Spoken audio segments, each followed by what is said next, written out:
Okay, it's 1 o'clock, so I think I'm going to go ahead and get started because I have a rather ambitious agenda here. Uh, so let me introduce myself. My name is David Gariff. I'm a senior lecturer here at the gallery, and I'm going to talk today about the Impressionist, what we might call the Impressionist Revolution. This talk is not an overview of the exhibition, so there will be some works that I'll discuss that are in the exhibition, but this is not an overview. We have separate overviews being given by a colleague of mine. So what I'm attempting to do here is to discuss, for the most part, the origins and the nature of the Impressionist movement, to look at major artists in the movement, almost all of whom exhibited, with a couple of exceptions, in that first exhibition that our exhibition is detailing. That is the exhibition of 1874. But you have to realize that there were Impressionist exhibitions. After that first exhibition in 74, there were exhibitions all the way till 1886, a couple of years. They were quiet, but there were 8 exhibitions in total. So I'll try to sort of track that for you as we go along. And in addition to looking at some of the artists, I'll try to also call your attention to works that we have that are not in the exhibition, but are part of our permanent collection, because we have one of the greatest collections of Impressionist art anywhere. I'm going to sort of make reference to a third element in understanding the Impressionists that's not so much in the exhibition. The exhibition stresses the Academy and the Salon, which of course is important. And then it puts that sort of somewhat not against, but at least in comparison to what the Impressionists were doing. But there's a third element that I'll try to discuss in this talk, and that is the role that was played by gallery dealers, commercial gallery dealers, who began to collect the Impressionists. In other words, we'll be talking about more or less the marketplace. So here's a painting on the left by Henri Fantin-Latour. It's called The Studio at Les Batignolles from 1870. And I'm showing it against The Railway by Edouard Manet from 1873. And the painting on the left deals with one of the most important things we need to discuss right at the front, and that is the role of Edouard Manet in the Impressionist sort of development. Manet never exhibited with the Impressionists, so he was never part of any of their exhibitions. He was friends with all of those artists. He was older, and he was seen as a kind of paternal advisor. He championed the art of all of those painters. And so later in his life, eventually these artists who so admired him said at one point later in Manet's development, they'll look at, okay, if you don't want to be part of the movement, just come out and paint with us. And so at the end of Manet's career, he did reflect the influence of the Impressionists by going out and painting in the open air. So this painting on the left is sort of a tribute to Manet. It shows him seated in sort of what should be his studio. He's surrounded, if we read from left to right, by all of these various artists and writers, most of whom are very close to him. And so going from left to right is Zachary Astruc, and then Otto Scholderer, Pierre-Auguste Renoir. The seated figure is Émile Zola. Or no, I'm sorry, he's standing in the back with the beard, with the eyeglasses. Edmond Maitre, Frederic Bazille is the tall guy. You can always find him. And then Claude Monet is peeking out all the way there. So these were the people who were encouraged by Manet. And the exhibition opens as you walk in with this painting of the railway. So this was a painting that Manet did submit to the 1874 Salon, so not to the Impressionist exhibition. He had submitted 6 paintings for consideration, and they accepted only 2. They accepted this painting and then a small watercolor. Now, one of the things about Manet that was very influential and sort of inspiring to the younger Impressionists was the fact that, quite frankly, in the history of Western art, I can't think of a painter who was more reviled in his lifetime than Manet. This guy was just criticized left and right. He was ridiculed. He was caricatured. And so for the young Impressionists, even though Manet was not technically part of their group, they just saw this guy taking a pounding, and still wanting to be an artist. Anybody else would have said, okay, I don't think that's going to work. Maybe I should go to law school. But Manet just continued to press on, and he became an incredibly important component of the Impressionist movement. Now, the actual first exhibition took place in the studio of a French photographer, Felix Nadar. Here's a photograph on the left. It was on the Boulevard des Capucines. And this is the way the building looks today on the right. If you're in Paris, you can still go by the building. That was Nadar's studio. The artists, because they were separating themselves from the academy and from the salon, they had to pool their money, and then they rented a studio, and Nadar was good enough to let them use his studio space. Then they set a date for this show. That would be their first collective exhibition. They certainly did not call themselves the Impressionists. They called themselves the Anonymous Society of Painters, Sculptors, and Printmakers. And their show opened at the same time that the May Salon show opened, so May of 1874. But again, they would hold 8 exhibitions that would range from 1874 to 1886. Here's the catalog for the 1874 exhibition. First of all, when they created this organization, they sort of they were creating a kind of corporation, and none of them knew how to do that. So they talked to Pissarro, who was one of the original members, and Pissarro said, well, I know this baker in my town, and they have a union, so maybe we should talk to the bakers union and see what kind of rules they create to be in the baker guild, so to speak. So they came up with the idea that, first of all, the show would be totally democratic. Anybody could submit a work of art, open to anybody. If you wanted to show in these exhibitions, you would have to pay 60 francs as dues, 60 francs per year. You could show at least 2 works in each of the exhibitions. Then there was a little squabble between Degas and Pissarro, and that was whether or not we should allow salon artists, the academicians, into the exhibition.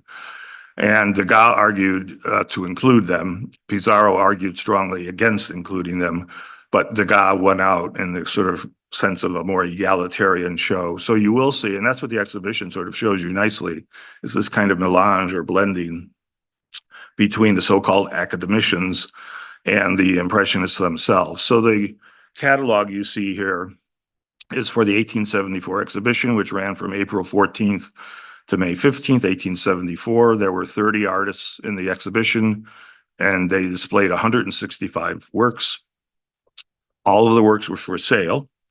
And the only caveat for the artists is what if you sold the work during the run of the show, you had to leave it in the show the way we do today.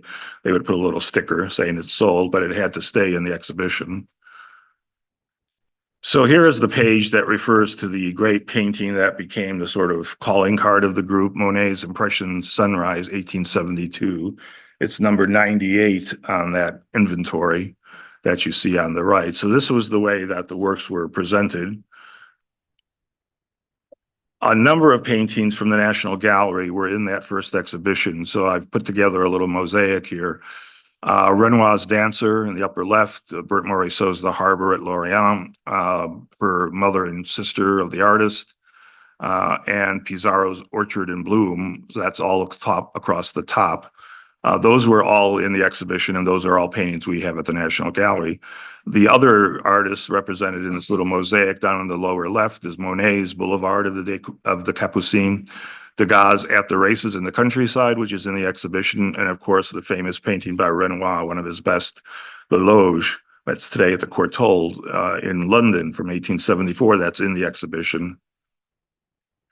Now, when the Impressionists presented themselves to the public, there was an incredible kind of sort of brouhaha, and it sort of shows you something that we don't really have so much today, but it shows you how everybody in Paris, at least, was very concerned about art and what was going on with art. And everybody was writing about it, arguing about it, talking about it. So the caricaturists had a field day. So here's a caricature cartoon on the left from a journal called Chiarivari, which is a very important French sort of satirical sort of newspaper journal. And the caption reads, as this guard tries to stop this woman from coming in the exhibition, and he says, "Madame, it would not be wise to enter. Go back, because you might be sort of totally shocked." And then in the cartoon or caricature on the right, you have an artist who's working at his easel, who has this incredibly sort of tousled hair and beard, and he's talking to his model, and he says, "Madame, your portrait lacks some tone on the figure. Would you mind spending a few days at the bottom of a river?" Because, of course, Impressionism was known for this very loose, active brushstroke, and nothing was clearly delineated. There wasn't a sense of drawing so much as just this heavy impasto. To get that effect in somebody, especially in somebody's hair, it would be good if they kind of went into the river for a while, and then their hair might frizz up, something like that. Now, there are lots of legends about the name, the term. It always refers to the critic Louis Leroy, who dubbed this group not Impressionists, but Independents, that they were the Independents. And the painting, though, that captured the attention and became, in terms of what critics wrote about, the sort of calling card was Monet's Impression Sunrise, which was considered one of the most provocative paintings, and it was clearly the butt of a lot of jokes and attacks by the critics. But having said that, one needs to be aware of the fact that today we have this idea that these artists exhibited and everybody hated them and they became these rebels and went on to create this new movement. And that's really not the case. Because if you go back and look at reviews and all of the current and contemporary newspapers accounts at that time, there were about 50 reviews of that first exhibition, and only 7 are negative. So the idea that they were pilloried, and certainly that was an aspect, but it's not that they were totally like run out of town on a rail. And then this term Impressionism or Impressionist is interesting. People say it comes from that painting of Impression Sunrise, but in fact, we know that the term Impressionist had already sort of entered the vocabulary of the art world as early as 1865, and it had been used by a critic to talk about a work by the landscape painter Charles Dubigny, whose work is in the exhibition. So this idea, again, that it was a complete sort of new shock, it really wasn't so much the case. Now, there were a lot of social, political, economic factors that affect Impressionism, and how and why they painted where they did. And one of the most obvious things that people tend to ignore is the expansion of the French railway system throughout the country. So what did this mean for the Impressionists? Well, it meant that I could live in Paris, but because there was a great train schedule, in the morning I could get up, I could get on the train, I could go out to Chateau, to Giverny, to Argenteuil, wherever, and I could paint all day, and then I could get back on the train and come home at night. So I could spend the day in the country, but then I could come home easily enough. And these are some of the locations and places most associated with where the Impressionists painted. So the railways are important. Okay, so we have a train, but you still have to bring all your stuff on the train. So what helped that? And that was, of course, the development of colors in tubes, and as we know today, the metal paint tube. Renoir himself said, quote, "Without paint and tubes, there would have been nothing of what the journalists were later to call Impressionists." So now, working out of doors had always been a problem. And where it was first really broached in a serious way was in England with John Constable, and then Turner as well. And at that time, your paints were in pig bladders like this. So you would put your paint into a pig bladder and seal it and then go out and paint.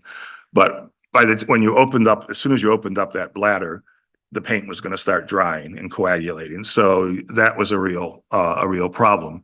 So then there were different advances, and it was actually an American art sort of inventor, And he was a painter. His name was John Goff Rand, who came up with this idea of paint in syringes. So you could put the paint into a kind of syringe and then squeeze it out on site. That was okay, but even that was somewhat porous, and the paint could dry easily. So the most important development was first the development of the metal tube, but more importantly, the screw cap. That we could cap with a screw, keep it, from getting from air trapping it. And so that became, of course, the preferred, and today even the way that we sort of paint and carry our paints around. So we've got the railroad that'll get you out into the country. You can bring your paints easily enough, but then you need to bring a couple of other things. You need to bring an easel and probably some kind of a stool. So we have the development at this time of what was called the French box easel, or the field easel, and which is an easel that was collapsible. You could collapse it and it could fit on your back or into a backpack. And then you could go out in the country and open this thing up and go to work. You would probably bring a stool. And here is a painting by John Singer Sargent that depicts Claude Monet painting by the edge of a wood in 1885. So you see him at his easel. This is a low one. You could have a higher one. Pissarro put his easel on wheels, actually, so he could wheel it around the countryside like a wheelbarrow. And then the stool, of course, all this stuff could just go on your back like a backpack. So that was easy enough and important.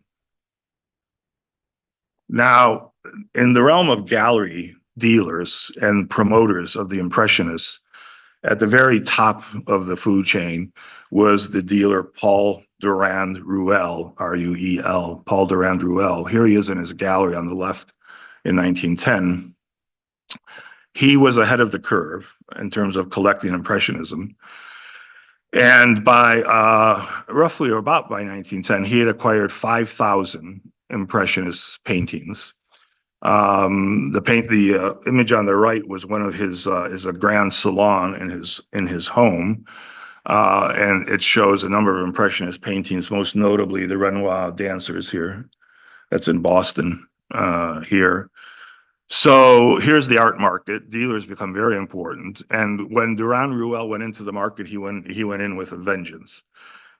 He bought over 1,000 Monets, 1,500 Renoirs, 800 Pissarros, 40 Sicilies, 400 Sicilies, 400 Cassatts, 200 Manets. When he first met Pissarro, Sicily, and Degas and Renoir, the very first time he went to their studio, and had never met them before, but he went to their studio for the first time, right on site, he bought 29 Pissarros, 29 Sicilies, 10 Degas, and 2 Renoirs, right cold. He became a major force in promoting the Impressionists.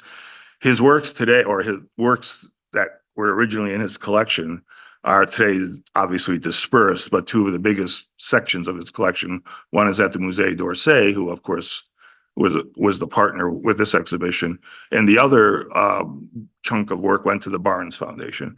Albert Barnes was avidly collecting at that time and buying works from Durand-Ruel.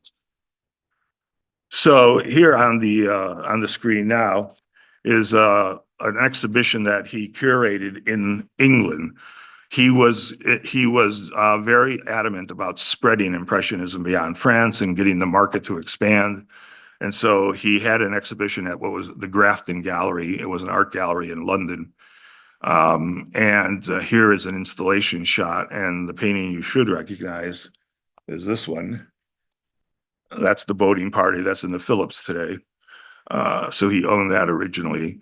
So for his first exhibition in England, or in Britain for that matter, that took place in 1905, and he exhibited 315 paintings, 59 Renoirs, 55 Monets, 49 Pissarros, 38 Boudins, 37 Sicilies, 35 Degas, 19 Manets, 13 Berthe Morisots, and 10 Cézannes.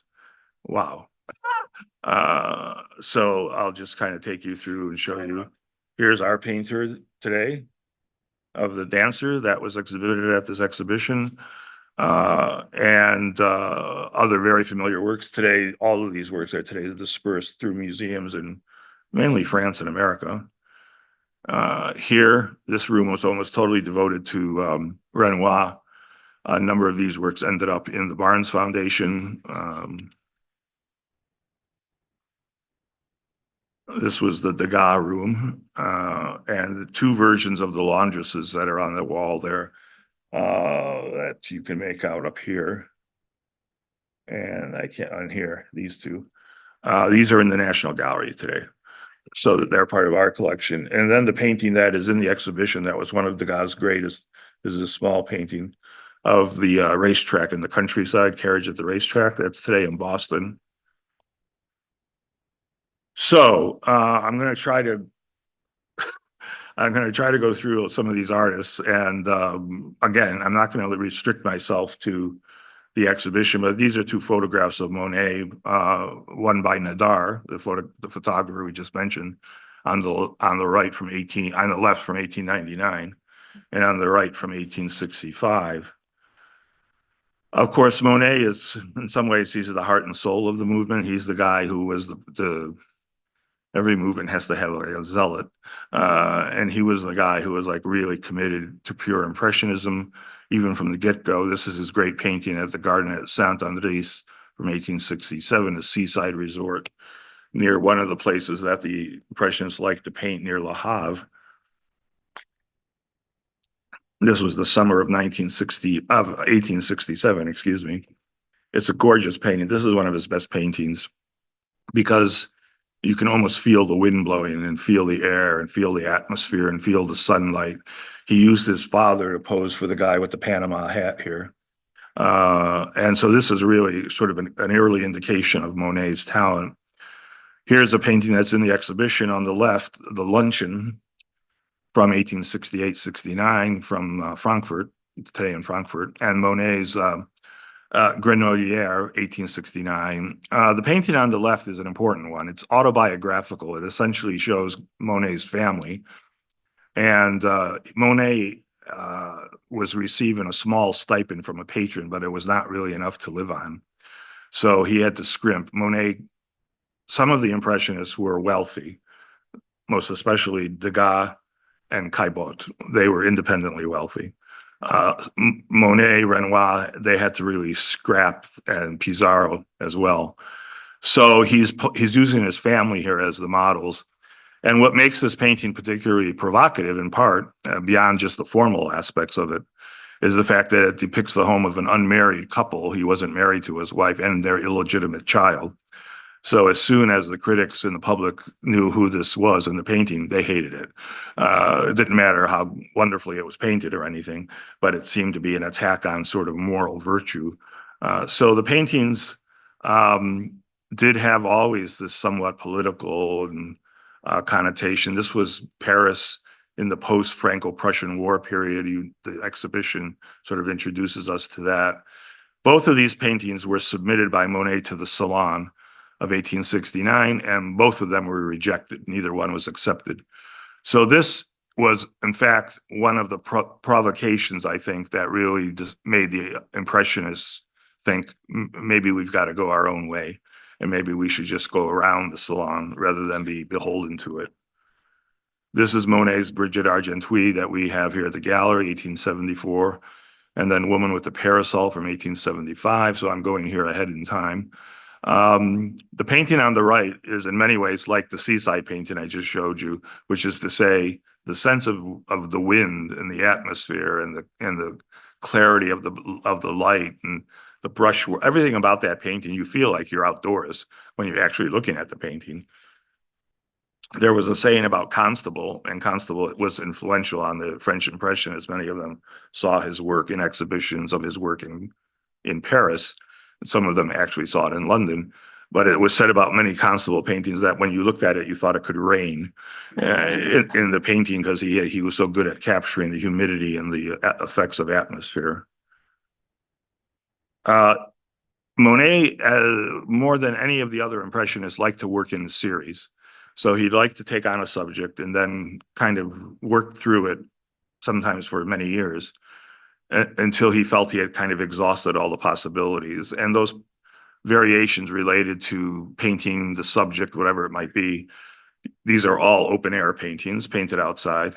So here's the grain stacks on the left at sunset from 1891, and the poplar trees, 4 trees on the right from 1891. So he would work through each series and he would vary the season that he painted the subjects, the time of day. He was very specific about the weather conditions, whether go out and painting in the rain, in the fog, in bright sunshine. And so this would lead to many, many versions of the same subject. So, and in every case, he was trying to capture this sort of moment in time, in this moment in terms of the light and the color that would change immediately. So in that regard, what Monet very often did, and it's especially true with the Rouen Cathedral paintings, I'll show you in a second, is that he would stretch several canvases at one time, and he would go and sit in front of the, well, let me go here, let me talk about that now. He would, here's the Rouen Cathedral series, 2 of them that we have at the National Gallery, the West Facade and the West Facade in Sunlight on the right, both from 1894. So he would stretch 5 or 6 canvases, maybe even more. He'd set up his stool somewhere, this particular location with that angle, and then he would note the time.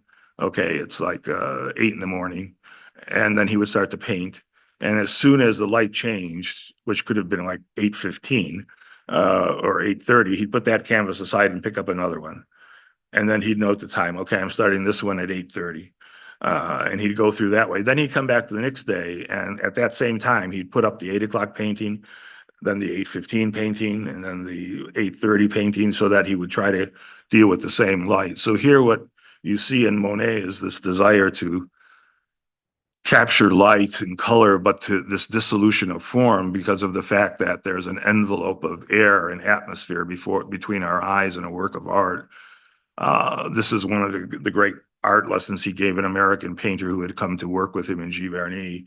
And he and she, they were talking about techniques, and she was having trouble understanding sort of this diaphanous effect. And he said, you don't paint what your eye sees, and you don't paint the object, you paint everything in between. And so, you know, that's easier said than done. Trust me. First, you got to understand, what the hell does he mean? Here's our Japanese footbridge. Of course, this whole interest in things Japanese. I gave a lecture during the Cherry Blossom Festival about European and American art and the influence of Japanese art. So this is at his garden in Giverny, and in his garden where he retired in the last part of his life, he just expanded it. He was able to purchase land from the government. He got permission to divert a river or a stream so that he would create this kind of large pond effect of water lilies. And then, of course, this bridge, which is a perfectly sort of represented idea of a Japanese bridge. It's interesting here. Sorry. It's interesting here that you can't see where the bridge ends on either side. So this motif of just coming across the surface like that and then finding this pattern of water lilies is particularly intriguing here, particularly interesting, and that would have disturbed a lot of people. Well, where does the bridge go, and where does it start, and where does it end? It seems like it's just hovering in space. Here's a great Monet that you have both of these at the gallery. Morning Haze on the left from 1888. So this is beyond the last Impressionist exhibition in 86. And Waterloo Bridge, London, at dusk from 1904. Now the painting at the left, Morning Haze, this is where a lot of Monet's colleagues got off the train. Okay, I'm with you. I understand. We're going to paint light and color. We're going to go outside, and we're going to capture the fleeting moment, and we're not going to mix our colors. We're going to lay them. I got it. But when he started to paint paintings, like there's a very famous one of a snowstorm, and it looks like just a white canvas. And Renoir saw that, and he said, "Okay, I can't go there." Renoir was a much more classically trained artist. He had to have his feet on the ground, so to speak. And once Monet got to this extreme on the left, where you really strain to even see what he's painting, that's where Renoir especially decided, okay, I just can't go there with you. The other thing that's interesting about Waterloo Bridge, it's London. You don't think of London as particularly colorful, but he's painting here the dusk and he liked the fog. Later, this would relate to a series of paintings by the Fauve painter Matisse and Durand, who were actually related. It had gallery representation by Durand-Ruel, and they were encouraged to go to London to paint because the dealer had made a lot of money on the Monet paintings of London. So he thought, okay, you guys go. And then we get this image of London by especially Andre Durand. That's just this riot of color. And it has really, so it seems to have nothing to do with what London really looks like. Here is Monet working on this massive environmental series of paintings of the water lilies. This gigantic group of paintings, he's shown here actually following Armistice Day. This is November 11th on the left from 1918, and he gave the paintings to the French state. He donated them as a symbol of peace. They were installed, according to his wishes, at the Orangerie, a museum, in 1927. That's where they are today. Monet lived until 1926, so he lived well into the 20th century. And these paintings he designed to be essentially environmental, and they're one of the largest monumental achievements of early 20th century painting. They have their own space at their Orangerie, which is a curved space, as you see here. So these were painted during the time of the First World War, 1914 to 1918. They were painted at his Giverny estate with the water lilies. He kept just enlarging the idea, and then, as I said, donated them to the French state. One section of them, however, found their way to MoMA in New York, and here they are. Here, these are reflections of clouds on the water lily pond. It's essentially a triptych, 3 panels from 1920. He often talked about what he was trying to achieve here, and he said at one point, "I'm trying to achieve, quote, the illusion of an endless hole of water without horizon or bank." And then on another occasion, he said that the works were, quote, the refuge of a peaceful meditation in the center of a flowering aquarium. Of course, these paintings would greatly influence Jackson Pollock. When Pollock saw these paintings and how essentially abstract they were and their scale, Pollock really sort of looked to Monet as an inspiration in that regard. Here's Pissarro from 1900 on the right, 1890s on the left. Pissarro is wonderful. He's like your cuddly grandfather. He was Danish and French. He was born actually in St. Thomas, which is now, of course, part of the Virgin Islands, but then it was the Danish West Indies. He's a pivotal figure in the movement, and he's a pivotal figure. He's a great painter, but he's probably even more important as he was the glue that kind of held everybody together. He was a great teacher, a phenomenal teacher. He was very patient and tolerant. He talked to everybody about what they were trying to accomplish. He's the only member of the Impressionist circle who showed at all 8 Impressionist exhibitions. Nobody else showed at all of them. He became a kind of godfather to later artists like Georges Seurat, certainly Vincent van Gogh, and also most especially Paul Cézanne. Cézanne thought of Pissarro as his father. He referred to it, he said once, quote, that Pissarro was a father for me, unquote. And they went out and painted together, Pissarro and Cézanne. So Pissarro is a very important figure. When Van Gogh came from Holland to Paris, and he met Pissarro, and Pissarro said, well, let's see what you've been doing up there in Holland. And Van Gogh opened up his portfolio, and there were all these chocolatey brown Rembrandt-like paintings of peasants and things. And Pissarro said, boy, you got to lighten up. I mean, get out of this Dutch 17th century thing. Come out with us. We're painting outside in the open air and using color. And then that's how Van Gogh began to sort of expand his visions. This is Pissarro's great painting that's in the exhibition. This is another one where you can almost feel the air and the atmosphere. The Artist's Garden at Eragny from 1898.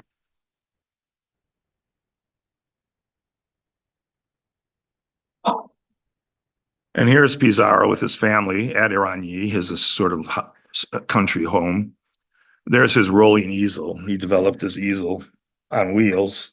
He could put everything on here and then just wheel it around wherever he wanted to paint. All of the Impressionists, but Renoir, certainly Renoir and, well, I guess all of them to a certain extent, were painters both of the city and of the countryside. And they kind of split their time. So here's Pissarro in the city in Paris, the Boulevard of the Italian, morning sunlight on the left from 1897. That's what we have at the gallery. And then the Boulevard Montmartre on a winter morning on the right from 1897. That's at the Met in New York. So he becomes the great, he spends almost 6 years entirely in Eragny before he then comes back to Paris. And he begins to paint these grand boulevard scenes. He takes a room in the Grand Hotel in Paris, and he takes a room on an upper floor. So he can look out of his window down at the boulevard below. It's almost a kind of bird's eye view of the carriages, the omnibuses, the people, the trees, the kiosks, everything that spoke of modern Paris as it was now developing and rebuilding under the plan of Haussmann after the Franco-Prussian War. Again, Pissarro tended to work in series, but one of the most important aspects of these paintings that speak to the life in Paris of the Impressionists and most people in general are what you see here and here. And these are shops that have windows now that are open to display. In other words, glass could be developed now so that you could have a huge plate glass window. Because if you're strolling on the boulevard, you want to have something to look at. And the whole idea of modern, using the city as your modern, as a sort of your living room. Most Parisian apartments were small. So the life of your life was out on the city, out on the boulevard. And this is what Baudelaire wrote about being a flaneur, that what the highest sort of compliment for a person was to be a flaneur, to be a person of the city, of the modern city, to walk through into the cafes, to go by all the windows. There are great paintings by all of the Impressionists, most especially Caillebotte. We did a show on him several years ago, where you just see all of these products for sale, these comestibles, fruit, candy. They're just gorgeous windows. And that's because now glass could be produced on that kind of wide scale. So that's what you're seeing here, all these people. And then the kiosks and all of the other aspects of what was the modern city, things that we kind of almost take for granted today. I mentioned Cézanne's influence of Pissarro, and here is Cézanne on the left with Pissarro in 1874. So this is Cézanne here, and this is Pissarro here. And then another painting of the two of them at Auvers, the place where Van Gogh spent his last years, from the 1870s. What actually happened was that not only did Cézanne and Pissarro go out and paint together, Pissarro fled Paris during the Franco-Prussian War. He went into exile, you might say, into England. Each artist of the movement had a different relationship to the Franco-Prussian War. Some went into exile, some served. Degas served in the National Guard, so he was actually present for the siege of Paris. But he came back to France in 1871, and he had painted this painting here, as you see on the left. This is the Pissarro.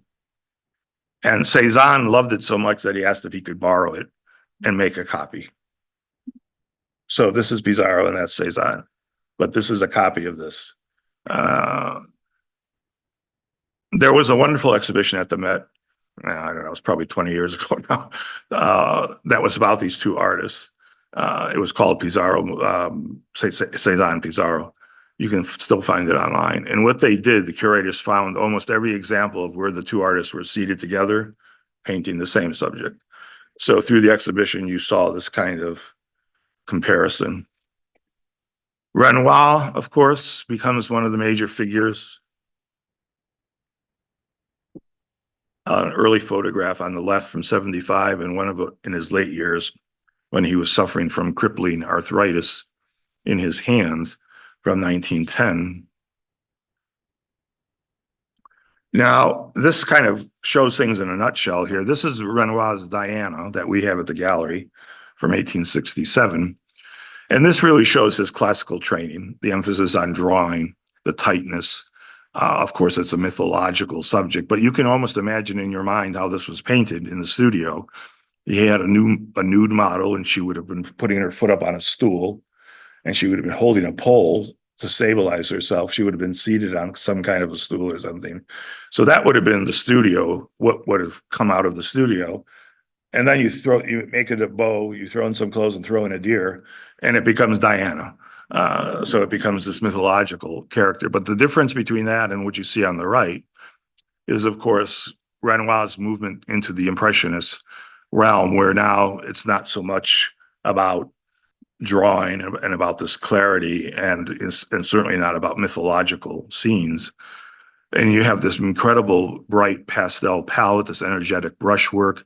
You notice his predilection here for these pastel greens and pinks and blues, and that comes right out of his admiration for French 18th century Rococo painting, Boucher and Fragonard.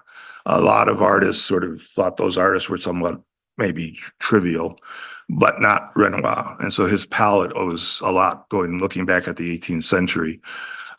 She's very poised. She's posed in the fifth position. She knows that she's being looked at. She's aware. She's centralized. All of that.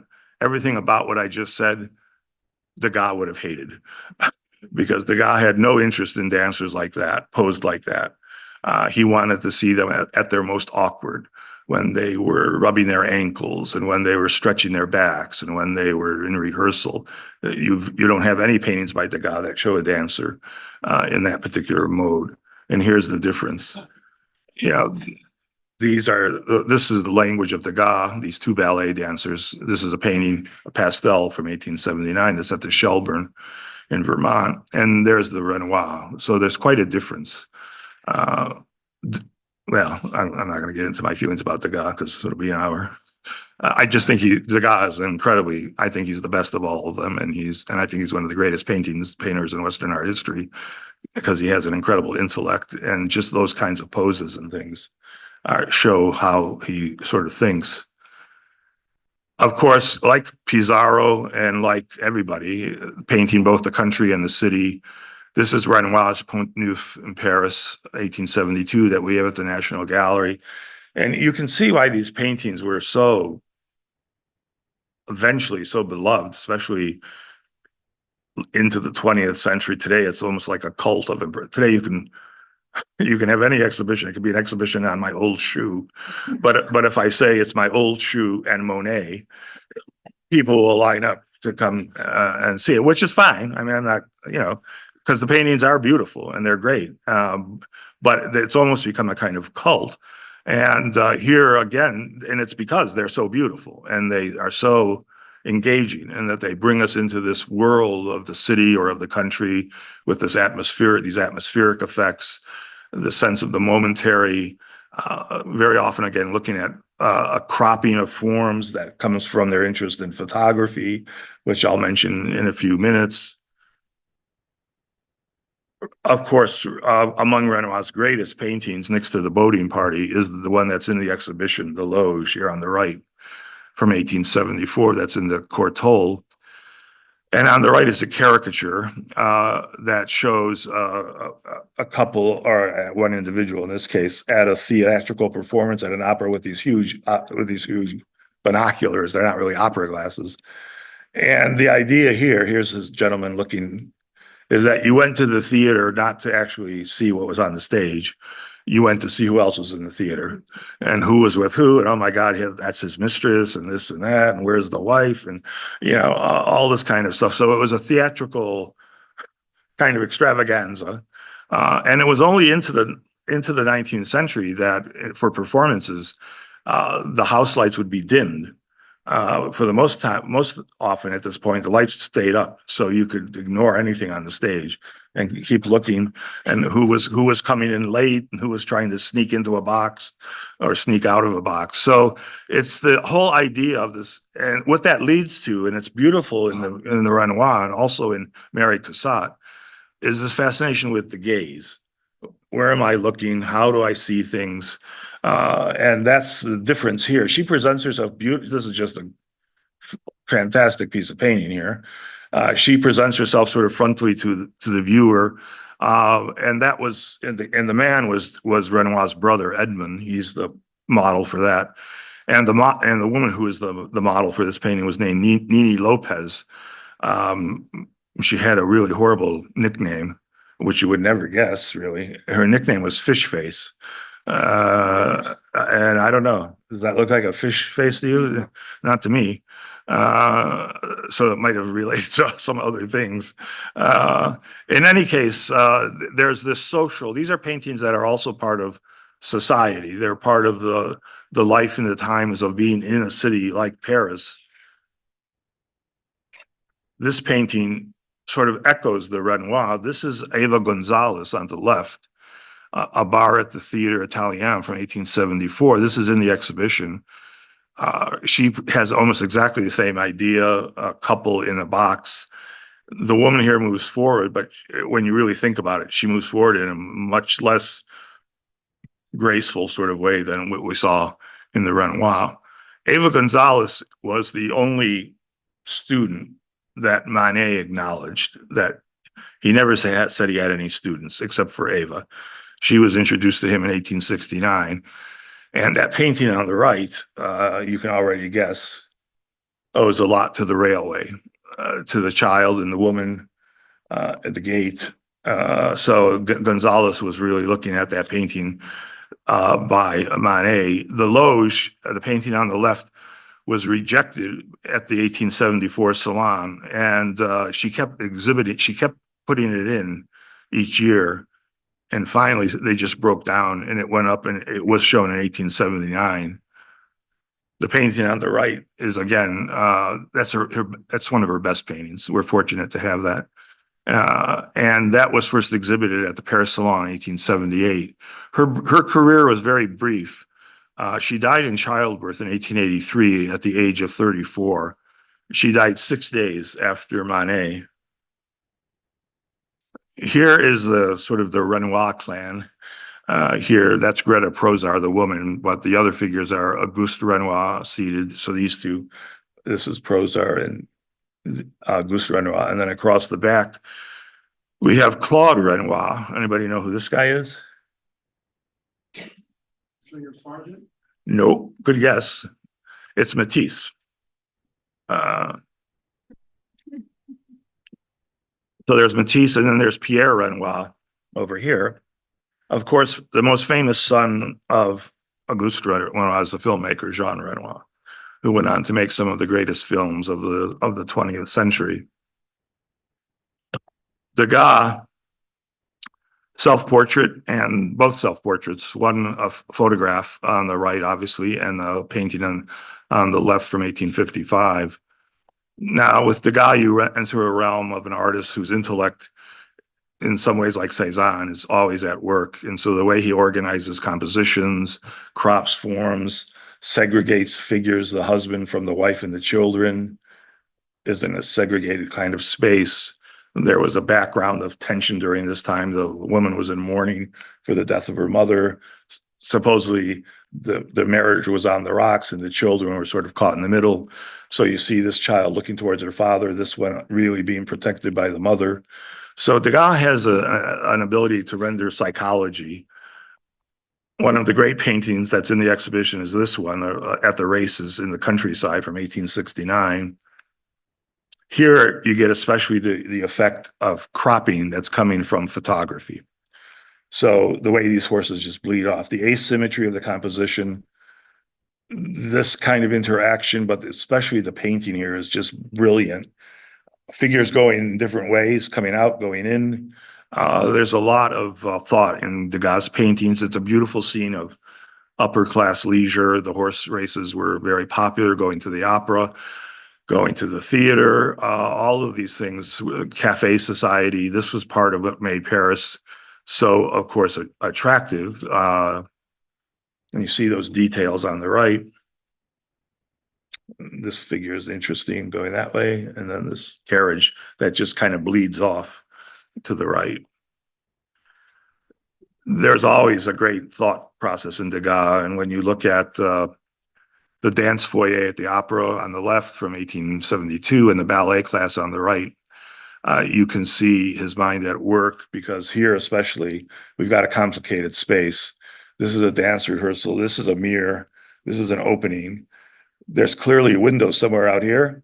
And that he refers to that by the way he places the chair. The chair would be sort of facing the back of the wall here. He has what we call occult balance. It's not symmetrical. If you divide this painting down the middle, it's heavier over here than it is over here. But everybody over here is looking at her. So it ends up being balanced in an occult way. It's not symmetrical, but in an asymmetrical way. Again, this beautiful lineage, that's Degas in a cafe, sometimes called the Absinthe Drinkers, 1873. This is our wonderful painting in the middle by Monet, Plum Brandy from 1877. These two paintings were painted in the same cafe.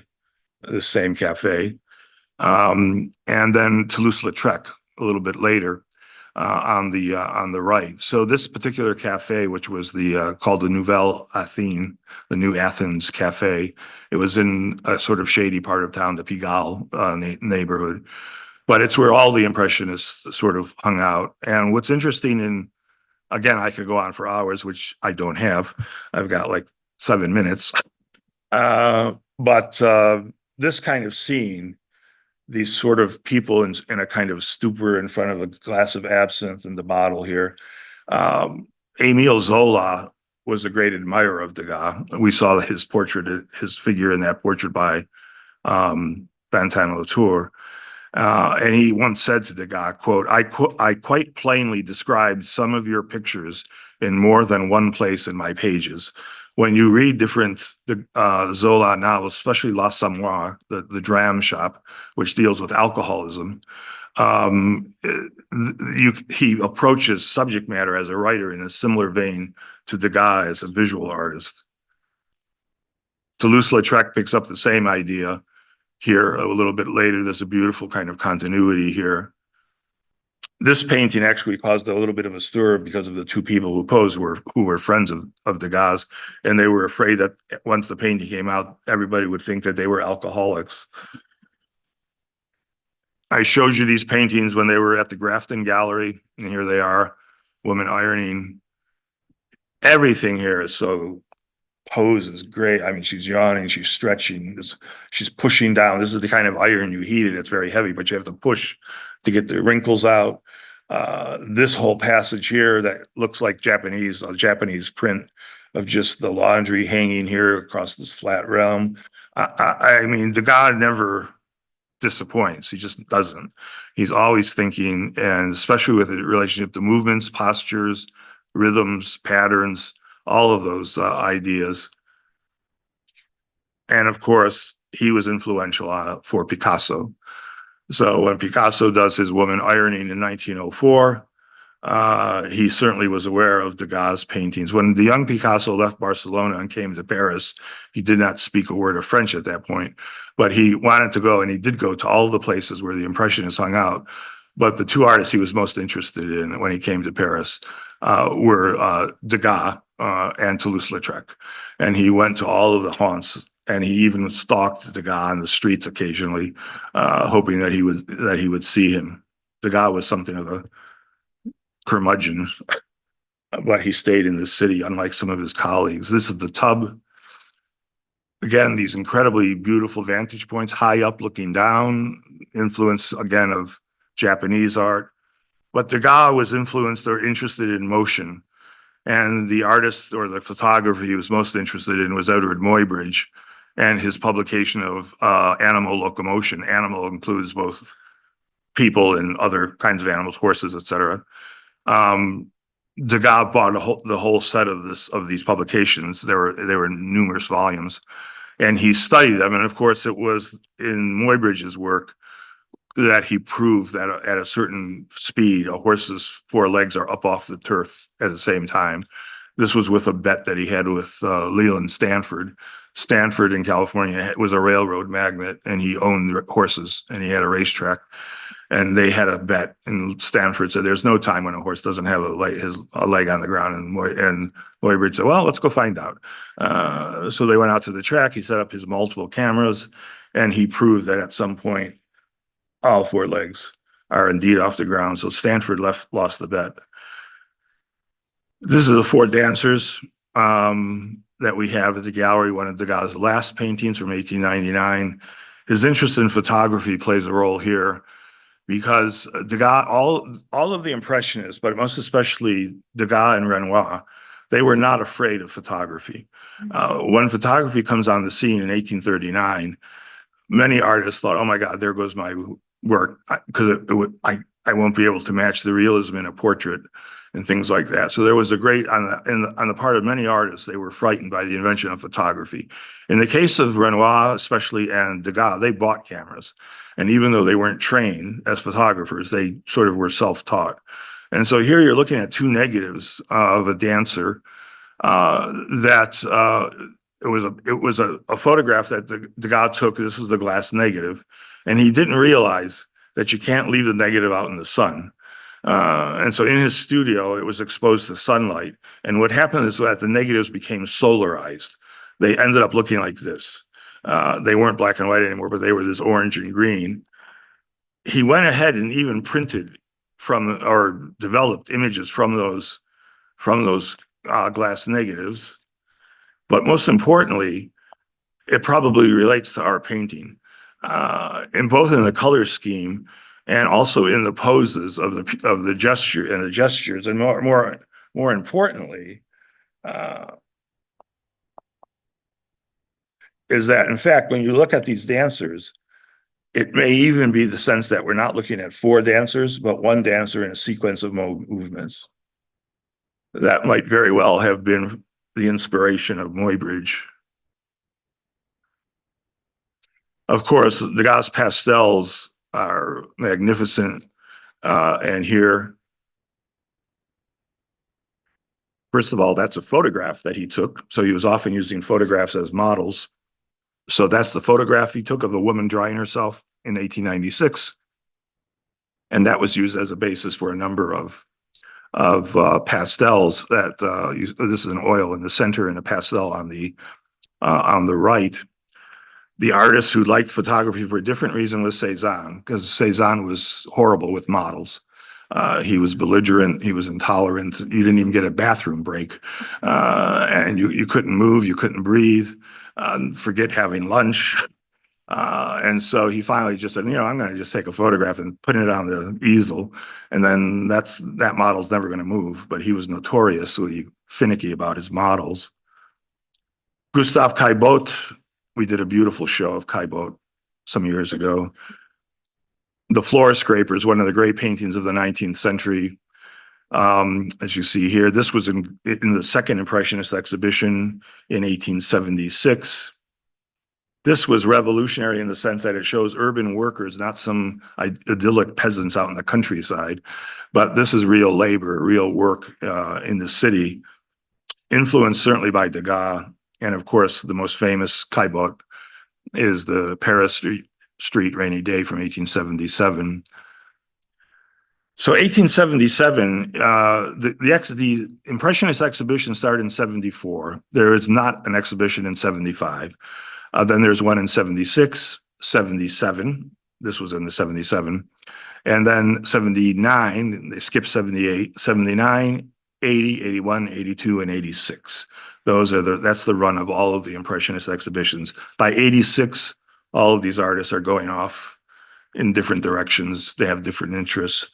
Mary Cassatt's self-portrait, of course, she comes from Pennsylvania, studied at the Pennsylvania Academy of Fine Arts, settles in Paris in 1874, and she's totally besotted with the work of Degas. And one of the great quotes is when she saw his work, she said, "I used to go and flatten my nose against the window and absorb all I could of his art.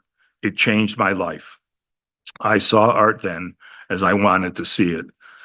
So once again, we did a great show several years ago called Degas Cassatt that just was about this relationship. Here again, the loges and the theatrical performance on the right, an interior with a mirror. This is a woman with a fan on the left. both of these paintings are in our collection, 1878, for both of them. This use of mirror imagery, it affects a lot of the Impressionists are interested in mirrors, reflections in mirrors, most especially the great painting by Monet of the bar at the Folies Bergère, although he's not, again, not technically an Impressionist, but the idea you have to be careful to what you're looking at. We just saw Degas in the rehearsal room, that was a mirror, because you don't always, sometimes you think you're just looking into space, but in fact, you're seeing a reflection of what's behind you. And very rarely does it match up. In other words, it sort of calls attention to the fact that, in fact, this is a painting. It's not really how things would be seen. The painting on the right shows two women. In fact, we think it's the same woman that was here on the left. Her name was Mary Ellison, a friend of Cassatt's from Philadelphia. But the young woman here, this one, not behind the fan, but this one, is the daughter of the poet Stéphane Mallarmé. Geneviève Mallarmé, and there's a great kind of American-French thing going on here. She's very demure. She hides behind the fan. This woman has a choker, strapless dress. You know, she's French. And the American from Philadelphia is a little bit, you know, I'm not sure I want to be seen.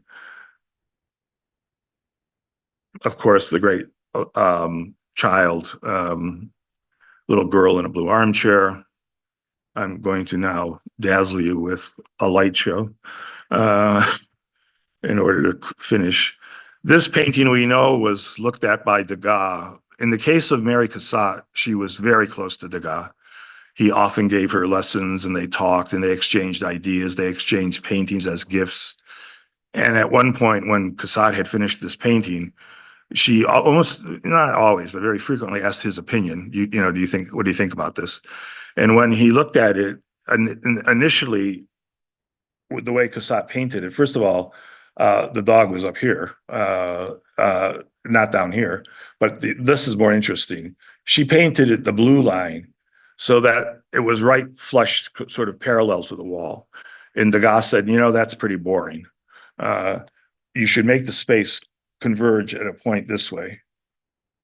So she changed the painting. We know she changed the painting to accommodate that particular effect. This is the effect that Degas always used, running the wall to the corner and then this way. So there's a steep kind of feeling in the space. So she did, in fact, change that based on his recommendation. This is one of my favorite Cassatts because this lady's got the teacup right in her face. It's fantastic. That's fantastic. Nobody would accept that as an appropriate way to show this woman. Obviously, you can't see her. The cup is right in her face, and so that's just a beautiful, beautiful. That's just a great idea there that she's hidden behind this teacup. This is a museum in the Boston Museum. This is a painting in the Boston Museum of Fine Arts, and they actually have this tea set as well, so they can match up the tea set with the painting. These are two interesting images. I showed you the Degas woman in a shallow tub, and then the Mary Cassatt girl arranging her hair. These were reciprocal gifts. Cassatt gave the painting on the left to Degas, and he gave her the pastel on the right, because she felt when Degas showed the pastels in one of the Impressionist exhibitions, they were just he was crucified, that they were vulgar, they were voyeuristic, all this kind of stuff. And she felt very sorry for him, that he took a real beating.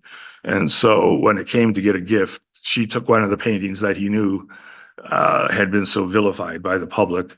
And then this painting is interesting by Mary Cassatt because it owes a lot to Degas, this kind of S-shaped idea. But also she said about it, I'm paraphrasing, but I'm giving you this painting because it's ugly and you do a lot of ugly art. So I think you'll appreciate this. The influence of Japanese art, that's Cassatt on the right and Udamaro on the left, clear enough here. And here, Camille Leopold Lassalle, this is in the exhibition in the first room. It shows the actual salon of 1874, not the Impressionist exhibition, but the salon. And here you can see what we mean when we say that a room is hung salon style. It just crams everything up from sometimes there's a wainscot, sometimes there's not. It's hung right to the floor. And there used to be, especially in England, this was during Constable and Turner, they would go in, there would be a red line in the gallery, and the red line was the optimal viewing angle or height. And then everybody would talk, how far above the red line are you? Or how far below the red line are you? Because that was the best place. And some of these paintings, of course, the Impressionists had no interest in history, religion, mythology, these grand, gigantic paintings that were very much still part of the salon system. And those are the paintings that the government bought. The French government was one of the largest purchasers of paintings from the annual salons. Here's Marie Bracquemond, another important Impressionist woman in white from the Musée d'Orsay, and three women with umbrellas. Berthe Morisot, beautiful photograph here. She married Manet's brother, so Edouard Manet was her brother-in-law. So she had a close relationship with Manet, the way that Cassatt had with Degas, and that relates to this. Here's a Berthe Morisot with a bouquet of. This is Manet on the left. You can't. It's a little bit cropped. Berthe Morisot with a bouquet of violets. She's in mourning for the death of her father. And then a painting called Repose on the right. This is where where Manet and Morisot have a similar experience to what I just mentioned with the girl in the blue armchair. When Morisot finished this picture of her sister and mother, she asked Manet, what do you think of it? What do you think? Should I change something? Should I do something? And Manet said, yeah, I think this part down here. And in that Cassatt, I didn't mention, I'll mention it now. In both cases, the artist gave an opinion, which is fine. You ask an opinion, you get an opinion. But in both of those cases, the artist, Degas with Cassatt, and Manet with Berthe Morisot, took the brush and changed the painting. So when we x-ray these paintings, the girl in the blue armchair, and you look at that back wall, that's almost all Degas brushwork, where he changed it literally. And in this painting, this is all different brushwork than this, which you see here. And that's where Manet changed. Now, this is a classic example of the role and the sort of plight of women. These were women artists who were accepted as essentially colleagues in this movement. And yet, even so, both men had no trepidation about touching their painting and it's one thing to suggest things, that's fine. But to actually then manipulate the brush, that's just believe me, if somebody had come up to a Manet painting and touched it up, he would have killed them. If you ask for an opinion, that's okay, you get an opinion, but it should stop there. The harbor at Lorient in the exhibition, and in that first Impressionist show in the dining room, one of Morisot's precious paintings. That's one of my favorites. And then we come to the last exhibition. This is the catalog for the 1886 exhibition, the eighth and the final Impressionist exhibition. By this time, all of the members of the group had splintered. They were all off. Many had left Paris, moved away. Monet was at Giverny. Pissarro had gone back to Uragny. Cézanne was in Aix-en-Provence. They had all kind of scattered. The only one who was still in Paris was Degas. And you could see him by this point. He was nearly blind and kind of haunting the streets of Paris. He died in 1917. So this was the catalog. And in the review of this exhibition, the eighth Impressionist exhibition, the French critic Félix Fénéon coins the term neo-impressionism for the work of Seurat, the Grand Jet, a new impressionism based on this pointillist technique of the dots being mixed optically. And so at this point, the history of French art is going to take a turn towards what we will call then post-impressionism, Seurat, Cézanne, Gauguin, and Van Gogh. I'm going to stop there. Thanks very much.